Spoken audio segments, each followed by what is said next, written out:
All right, you fucking YouTube nerds. Today we're looking at the Blackstar Silverline. I've waited a long time to make this review.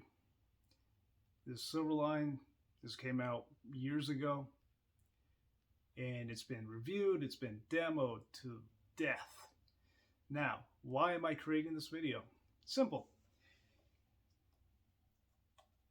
Because while everyone else is using nothing but SM57 Shure mics, this mic, that mic, post-processing, pre-processing, everything you're about to hear is going to go straight into the phone mic. That's right, a phone mic.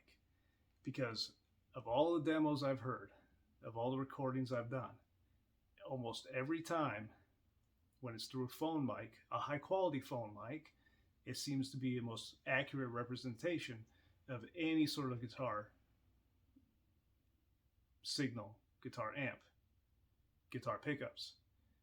And you can always hear the differences, the minute differences and the nuances. So, without further ado, here we are with the Blackstar Silverline. We're going to go through quick demos, from clean to mean. We're not going to be getting through the effects, not so much. And we're going to hear the differences between this and the Blackstar ID series TVP 260. Now the TVP series is the original version of what the Silverline is overall. TVP is the power tube amp response that you get on both the Silverline and the TVP series. However, the Silverline in general has a distinct mid-frequency, I would say, that's actually missing. Now, whether or not Blackstar is going to be able to fix that or offer a software update to address that issue, we're going to find out. So right now I've got the Silverline Deluxe head going into a Hughes & Kettner 4x12 with Celestion G12 Heritage speakers.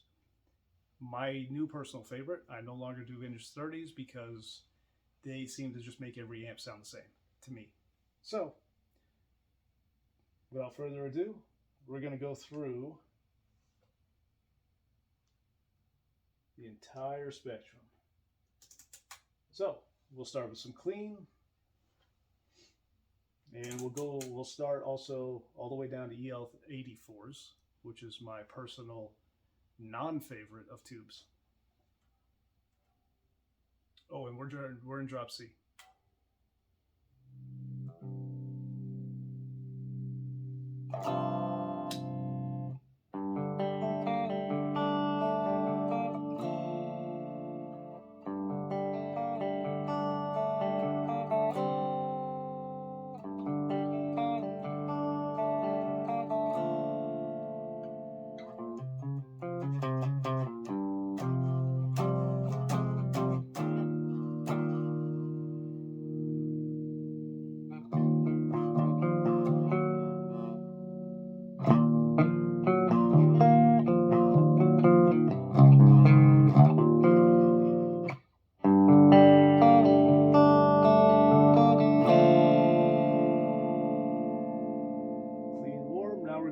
Clean bright.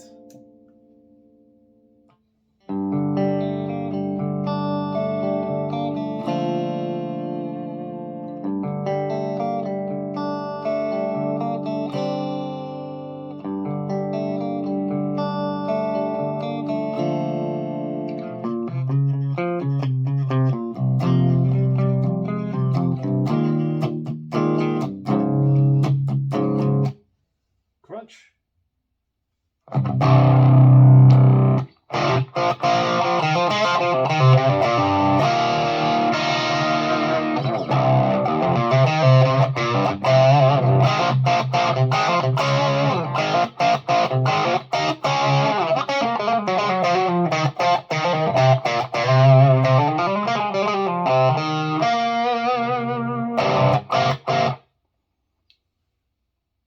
Super crunch.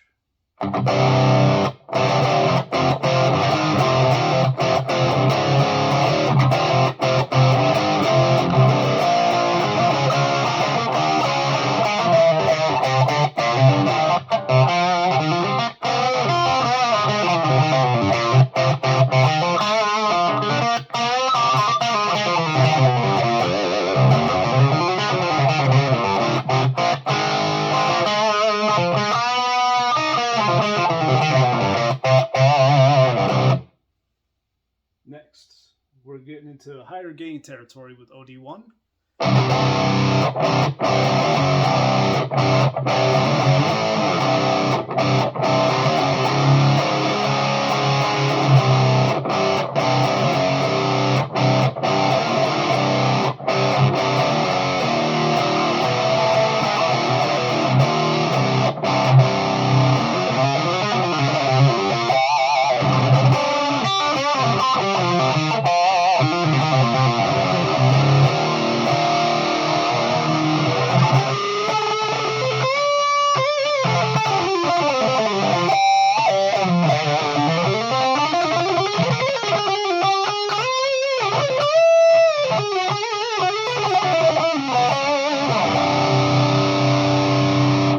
OD2. Oh, we'll keep the volume up. There's almost a darker difference between the two, between OD1 and OD2.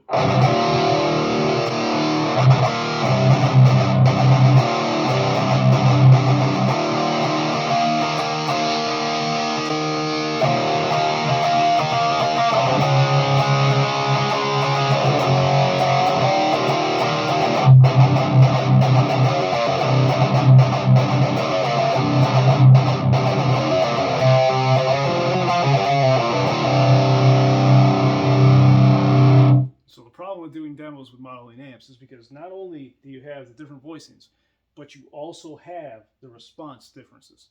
So if we go through, if we take, let's say, 3 different voicings, and we have, 1, 2, 3, 4, 5, 6 different power tube response voicings, where you're looking at a total of, 12 possible sounds, not including when you mix and match the volume, the gain, the EQ settings, all of it. So keep that in mind. Right now I have the gain at about 9 o'clock. So what we're going to do is I'm going to go through the power tube responses mainly on OD1 and then OD2. And so we're going to go back to OD1. Okay. EL84s.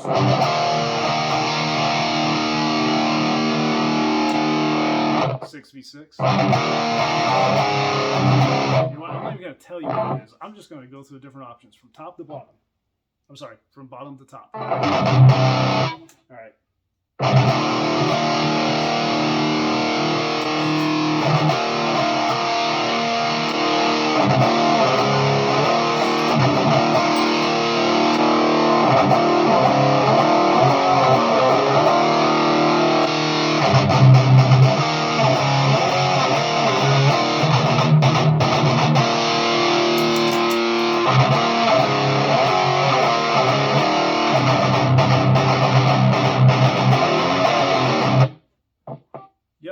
Dogs.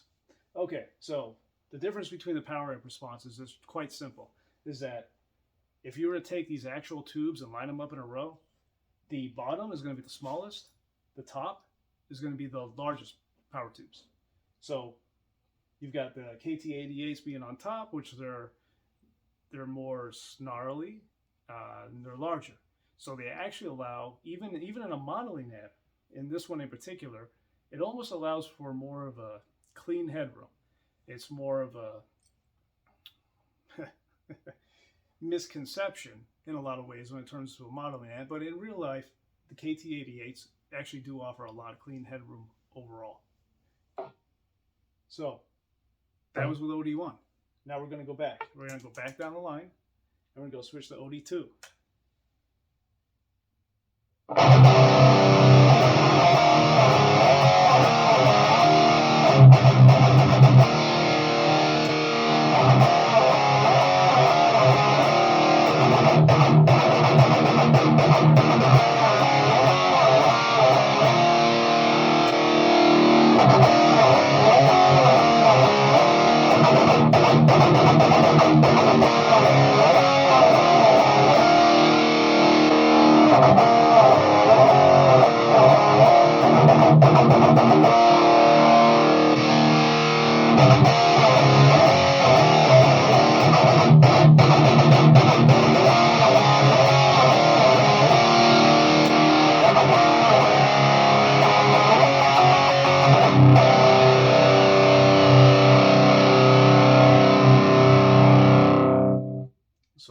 EQ settings are the same for the entire spectrum.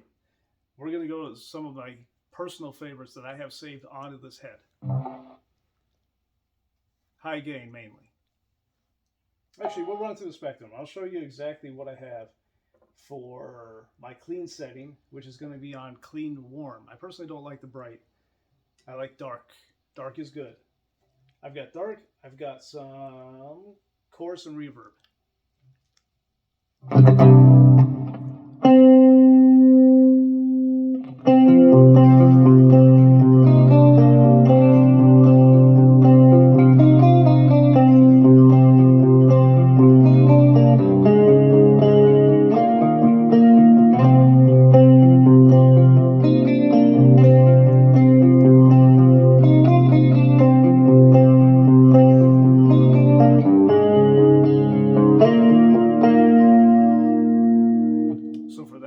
Also using the KT88's response. Remember I said that allows the most clean headroom both in the modeling amp and in real life. So that's the best part about it. Makes for an excellent warm clean sound. It'd probably be okay in a bright too, but we're not even going to bother with it. This is not going to be an extremely long video by any means. One of my favorite high gain settings, I have OD2. Yeah, OD2, and I believe I have the gain maxed on this. And of course, 6L6s.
So now we'll add the high gain setting that I just had with a little bit of delay.